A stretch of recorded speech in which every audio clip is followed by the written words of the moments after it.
ये डिक्टेशन आपको prime steno की तरफ से दी जा रही है। डिक्टेशन स्टार्ट होगी 5 सेकंड में, बहुत ध्यान से लिखिएगा। स्टार्ट। प्रधानमंत्री मोदी की अध्यक्षता में नीति आयोग की गवर्निंग काउंसिल की बैठक में इस भावना का प्रदर्शन किया जाना समय की मांग थी कि यदि केंद्र और राज्य मिलकर काम करें तो कोई भी लक्ष्य असंभव नहीं। इस बैठक में 2047 तक देश को विकसित बनाने के लिए इस पर जोर दिया गया कि विकसित भारत का लक्ष्य राज्यों को विकसित करके ही पाया जा सकता है। निसंदेह देश तभी आगे बढ़ेगा जब सभी राज्य प्रगति करेंगे। उन्हें विकास के मामले में एक दूसरे से स्वस्थ प्रतिस्पर्धा करने के साथ एक दूसरे से सीखना भी चाहिए। यह भी आवश्यक है कि विकास के मामले में संकीर्ण दलगत राजनीतिक हित आड़े न आने पाए। विकास और राष्ट्रीय सुरक्षा के मामले में केंद्र और राज्यों को न केवल एकमत होना चाहिए बल्कि दिखना भी चाहिए। दुर्भाग्य से प्रायः ऐसा नहीं होता। इसका कारण संकीर्ण स्वार्थों को प्राथमिकता देना ही होता है।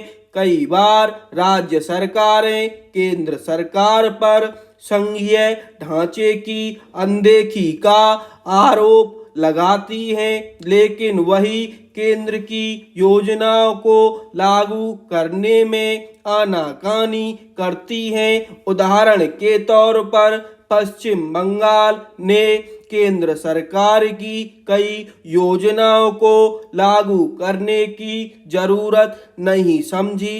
इनमें कुछ योजनाएं तो जन कल्याण से संबंधित हैं। कई बार राज्यों को भी केंद्र सरकार से शिकायत होती है। उनकी सही शिकायतों को न केवल सुना जाना चाहिए बल्कि उनका समाधान भी किया जाना चाहिए।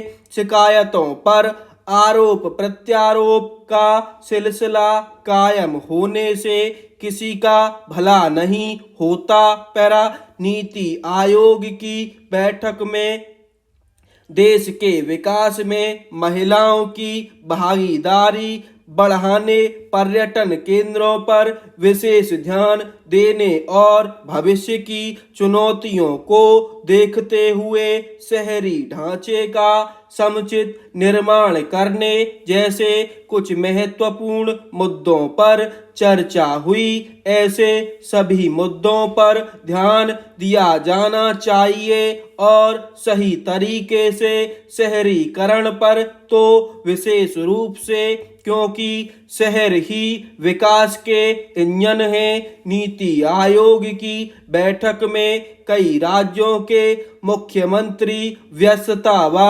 पूर्व निर्धारित कार्यक्रम के कारण नहीं आए। आशा की जाती है कि उनकी अनुपस्थिति का कारण केंद्र को कोई राजनीतिक संदेश देना नहीं होगा। यह विचित्र है कि नीति आयोग की जिस बैठक में कांग्रेस शासित राज्य के मुख्यमंत्री भी आए, उसे लेकर पार्टी महासचिव जयराम रमेश की प्रतिक्रिया घोर नकारात्मक रही। उन्होंने बैठक खत्म होने के पहले ही उसे निरर्थक करार दिया और नीति आयोग को अयोग्य निकाय भी कह दिया। आखिर इसे नकारात्मकता की पराकाष्ठा के अलावा और क्या कहा जा सकता है। लगता है उनके जैसे नेता पहले ही यह तय कर लेते हैं कि उन्हें हर मसले पर अपनी भड़ास निकालनी है और कुछ ना कुछ ऐसा कहना है जिससे कलह पैदा हो।